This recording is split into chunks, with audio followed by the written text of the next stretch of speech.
Assalamualaikum warahmatullahi wabarakatuh.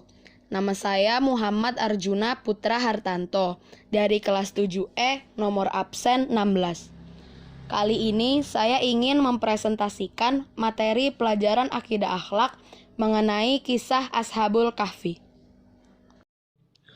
Pada zaman dahulu, hiduplah seorang raja yang sangat zalim dan kejam. Ia bernama Raja Dicyanus. Ia memerintahkan seluruh rakyatnya untuk menyembah berhala.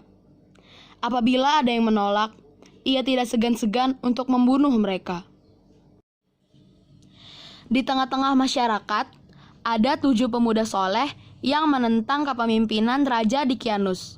Mereka hanya beriman kepada Tuhan Yang Maha Esa, Allah Subhanahu wa Ta'ala. Mereka pun berkumpul untuk membicarakan hal ini, yaitu tentang ketidaksetujuan mereka terhadap kepemimpinan Raja Dicyanus. Setelah beberapa lama berbincang, salah satu dari mereka memutuskan untuk pindah dari daerah tersebut. Yang lain pun setuju dengan keputusan tersebut. Mereka pun berencana untuk pergi besok pagi, agar tidak ada orang yang melihat. Keesokan harinya, ke-7 orang pemuda soleh meninggalkan negeri mereka dengan bersemangat. Para pemuda ini yakin bahwa keputusan meninggalkan adalah petunjuk dari Allah agar selamat dari kezaliman Raja Dicyanus. Bersama mereka ada seekor anjing yang mengikuti selama perjalanan. Setelah berjalan jauh, sampailah mereka di depan sebuah gua. Gua yang cukup besar dengan dinding yang tampak tua. Karena perjalanan jauh, mereka pun memutuskan untuk beristirahat sebentar di gua itu.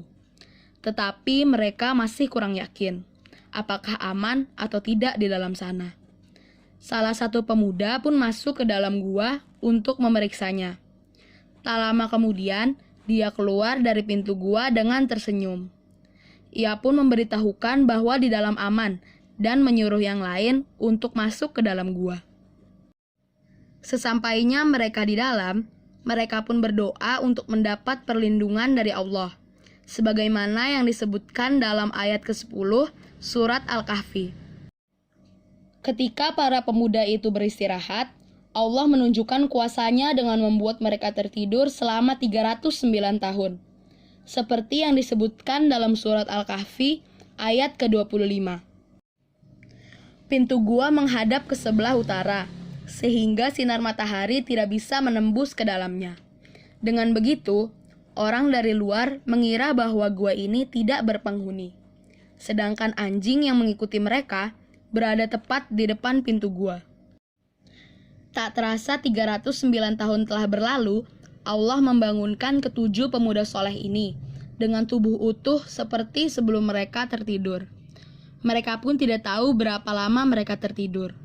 Terdengar bunyi perut keroncongan karena merasa lapar dan tidak terdapat makanan yang mereka bawa ke dalam gua tersebut. Salah satu dari 7 pemuda itu pun berkata bahwa ia akan pergi ke pasar untuk membeli makanan untuk mereka semua. Salah satu dari yang lain pun ikut dengannya. Ketika sampai di daerah permukiman penduduk, mereka mulai merasakan hal-hal yang aneh. Bangunan, pakaian-pakaian yang dipakai orang-orang tampak asing, seperti baru pertama kali mereka lihat. Akhirnya, sampailah mereka di sebuah pasar.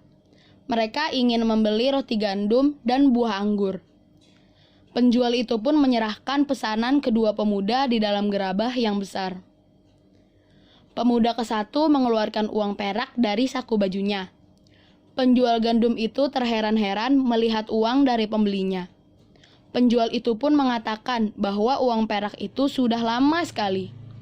Dan dia juga menanyakan dari mana asal kedua pemuda itu tersebut.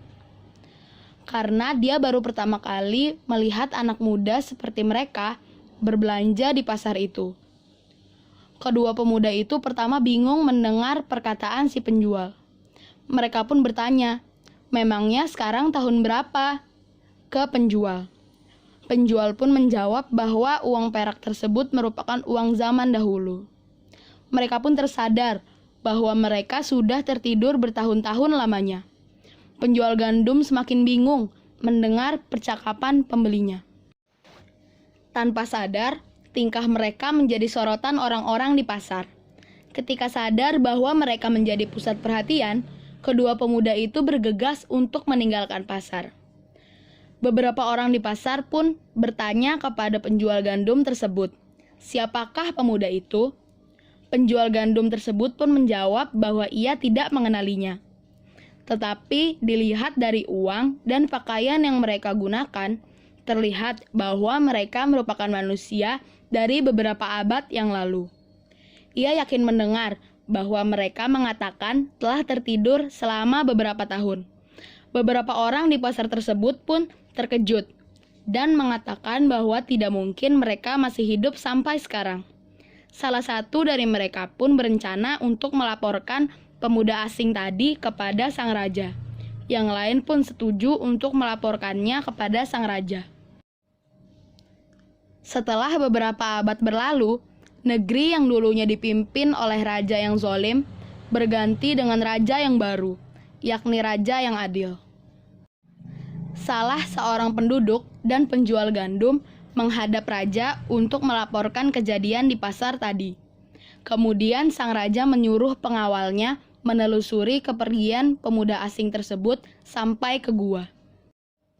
Sesampainya di gua, para pengawal melihat ketujuh pemuda itu sudah meninggal dunia.